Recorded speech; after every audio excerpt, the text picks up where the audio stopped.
24,000 na kabahayan mapapailawan ng Itatayong solar power project sa bayan ng Mabini. Para sa detalye, panoorin natin sa video report ni Idol Denise Brillante. 104.7 IFM Report.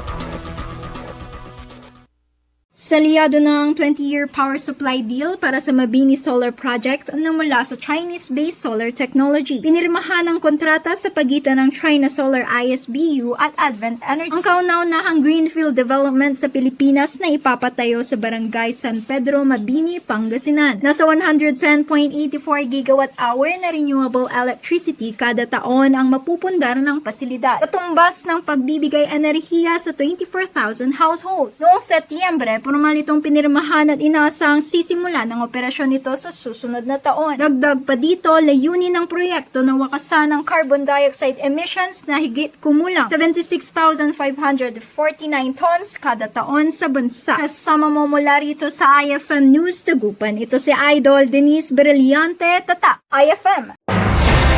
IFM News. IFM News. IFM News.